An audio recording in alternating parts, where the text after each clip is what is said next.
जो वुम होता है यूटेरस में, जब बेबी फिटस ग्रो होता है तो वो फीमेल के रूप में ही ग्रो होता है। जब एक बच्चा बनता है, जब वो एक एम्ब्रियो होता है, जब वो 2-3 दिन के बराबर का होता है, उस सब की एज से हम पढ़ते हैं कि कैसे बन रहा है, कैसे डेवलप हो रहा है। और उस डेवलपमेंट में एक मैंने बड़ी इंटरेस्टिंग चीज़ सीखी। तो आदमियों के निपल क्यों होते हैं? वो इसलिए होते हैं क्योंकि हम as a female basically develop करते हैं। वैसे अगर सिंपल भाषा में बोलूँ तो जी स्पॉट जैसा कुछ नहीं होता है। अगर इसको थोड़ा विस्तार से बताऊं तो ये होता है कि जी जोन होता है हमारे शरीर में। तो जो लोग परेशान होते रहते हैं ना कि कितनी देर लास्ट करना है बेड में, साइज़ कितना ज़रूरी है।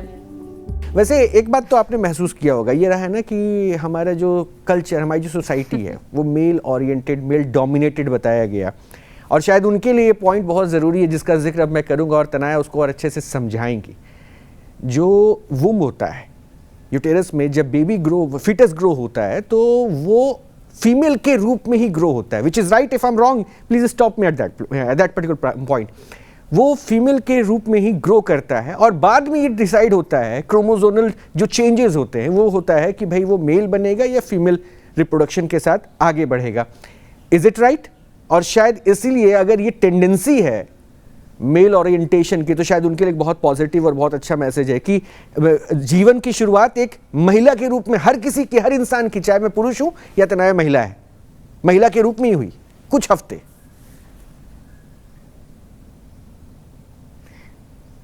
जी, और ये बहुत मुझे इंटरेस्टिंग बात लगी जब मैंने भी पढ़ा था। तो मैंने अपनी ट्रेनिंग एम्ब्रियोलॉजी में करी है।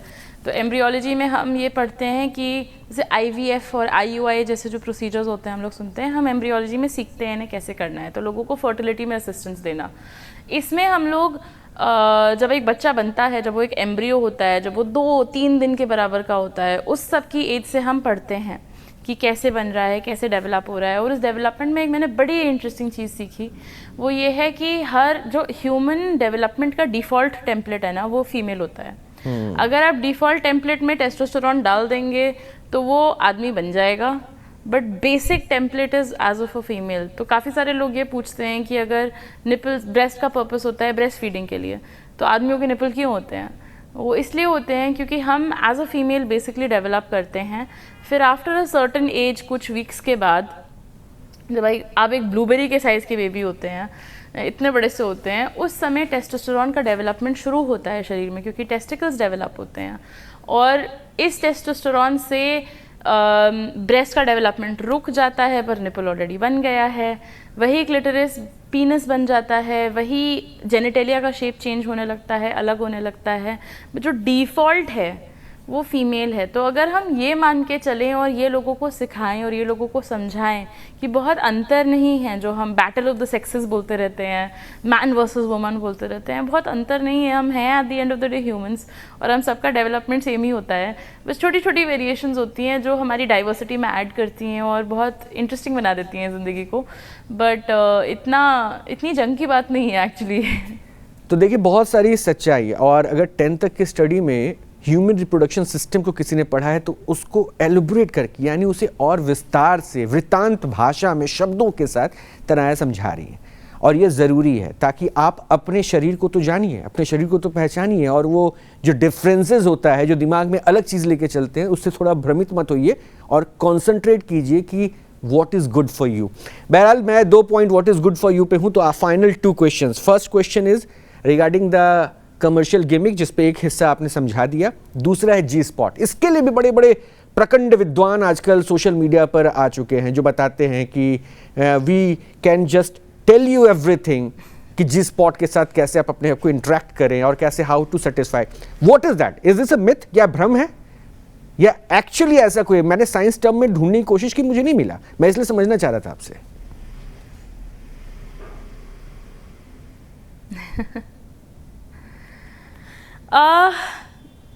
वैसे अगर सिंपल भाषा में बोलूँ तो जी स्पॉट जैसा कुछ नहीं होता है। अगर इसको थोड़ा विस्तार से बताऊँ तो ये होता है कि जी जोन होता है हमारे शरीर में। तो बेसिकली लोग ये समझते हैं कि पेनिट्रेशन से, यानी कि वजाइना के डायरेक्ट स्टिमुलेशन से, अगर वजाइना के अंदर कुछ जा रहा है तो उससे लोगों को ऑर्गेज़म होगा, उससे औरतों को ऑर्गेज़म होगा। पर ऐसा नहीं होता है, क्योंकि औरतों को ऑर्गेज़म आता है क्लिटोरिस से।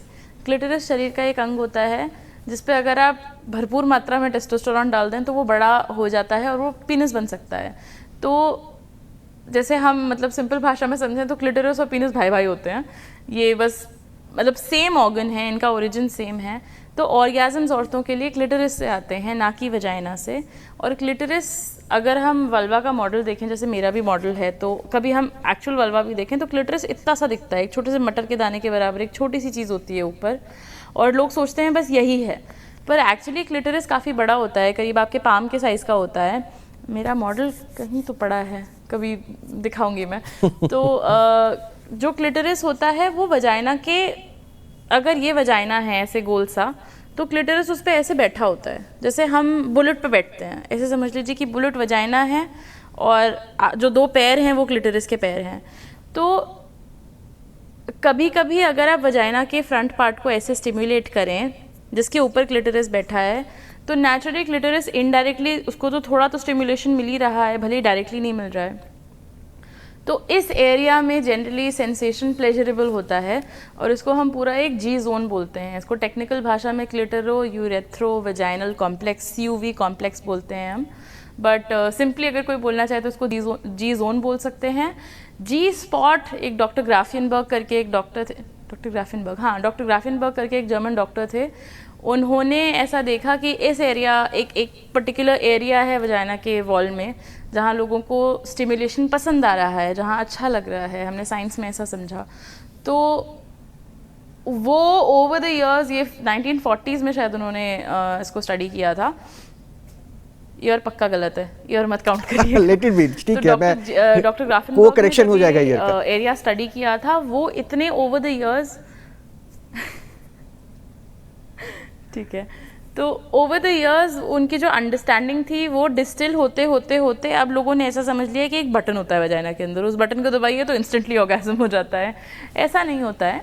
और जी जोन एक बहुत ही वैलिड चीज़ है, बहुत लोगों को वहीं से स्टिमुलेशन से ऑर्गेज्म होता है, बट उससे ज़्यादा इम्पॉर्टेंट बात है याद रखना, वो ये है कि मोस्ट स्टडीज़ के हिसाब से 2 से 5% औरतें ऐसा बोलती हैं कि उनको डायरेक्ट वजाइनल स्टिमुलेशन से यानी वजाइनल पेनिट्रेशन से ऑर्गेज्म होता है। 90% से ऊपर हर स्टडी के हिसाब से हम देखते हैं कि औरतों को क्लिटोरिस के स्टिमुलेशन से ऑर्गेज्म होता है, वजाइना के पेनिट्रेशन से नहीं होता है। तो अगर हम ये बेसिक साइंस समझ लें, बेसिक फैक्ट समझ लें, तो जो लोग परेशान होते रहते हैं ना कि कितनी देर लास्ट करना है बेड में, साइज़ कितना ज़रूरी है, ये सब कन्फ्यूजन और इनसिक्योरिटी ख़त्म हो जाएगी अगर हम बेसिक चीज़ समझ लें। नहीं, ये ज़रूरी भी आपने कह दिया, क्योंकि मेरा दूसरा क्वेश्चन बेसिक को रिलेट करके ही था, क्योंकि अभी आपने फीमेल बॉडी को समझाया और ऐसे ही डेफिनेशन मार्केट में जो गिमिक चल रही है ना, उस पर दूसरा ये है कि परफॉर्मेंस प्रेशर, और शायद ये कहा जाता है कि male are into much more in pressure than female, और शायद इसी वजह से वो मार्केट भी ग्रो कर रहा है जहाँ वाइग्रा और शिलाजीत जैसी चीज़ें बिकती है। Is it true?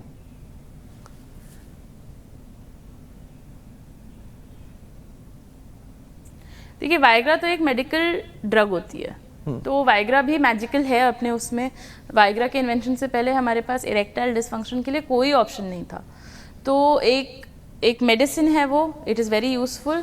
बट हाँ, कि लोग जो परेशान होते रहते हैं ना, क्योंकि वो पॉर्न देख के या मीडिया में देख के इन्फ्लुएंस हो जाते हैं, लोगों को लगता है 1 घंटा सेक्स चलना चाहिए या आधे घंटे सेक्स चलना चाहिए, ऐसा नहीं होता है। और इनफैक्ट आजकल बड़े बड़े स्टार्स अपनी कंपनी खोल रहे हैं जिसमें वो मेन सेक्सुअल हेल्थ के लिए प्रोडक्ट्स बेच रहे हैं, जबकि एक्चुअली वो नंबिंग स्प्रेज आ रहे हैं कि लॉन्ग लास्टिंग स्प्रे आ रहे हैं, उसमें एक्चुअली एनेस्थेटिक एजेंट पड़ा रहता है। एनेस्थेटिक एजेंट वो होता है जो हम सर्जरी से पहले लगाते हैं ताकि आपको सेंसेशन ना हो, तो वो स्प्रे करके लगा लेते हैं पीनस पे ताकि सेंसेशन नम हो जाए, ताकि ऑर्गेज्म डिले हो जाए, जिससे ज़्यादा देर लास्ट कर सके। तो मतलब पॉइंट क्या हुआ अगर आप इंजॉय ही नहीं कर रहे हैं कुछ। तो अगर ये बेसिक इन्फॉर्मेशन हम सबको पहले सही समय पे मिल जाए तो नॉट ओनली लोग इस इनसिक्योरिटी में मरे रहेंगे कि ये नहीं होगा कि हमें इतनी देर परफॉर्म करना है, इस तरह से परफॉर्म करना है, एक परफॉर्मेंस प्रेशर का एंगल हट जाएगा, बट ऑल्सो इन प्रोडक्ट से वजाइना पे भी फ़र्क पड़ता है, वजाइनल हेल्थ पे भी फ़र्क पड़ता है। हमें वो इतने डिटेल में अभी नहीं पता है कि किस तरह से ये वजाइना को हर्ट कर रहे हैं, हार्म कर रहे हैं। ये एरिया भी ख़त्म हो जाएगा कि इन्फेक्शंस का रिस्क कम हो जाएगा और लोग खुश रहेंगे अपने बॉडी में। मतलब कितनी सिंपल सी चीज़ है, एजुकेट करो, लोगों को खुश रखो, लोगों को कॉन्फिडेंट रखो। अच्छा, तो डॉक्टर क्यूटेरस, तो शायद यही एक वजह है कि इंडिया में फर्टिलिटी सेंटर बहुत ज़्यादा खुल गए हैं, या फिर हम ये कहें कि हमारे देश में इनफर्टिलिटी बहुत बढ़ गया just because of lack of awareness, या फिर तीसरे पहलू पे आते हैं कि लोग अब ज़्यादा अवेयर हो गए हैं इसलिए फर्टिलिटी सेंटर पहुंच रहे हैं? क्या पॉइंट सही रहेगा?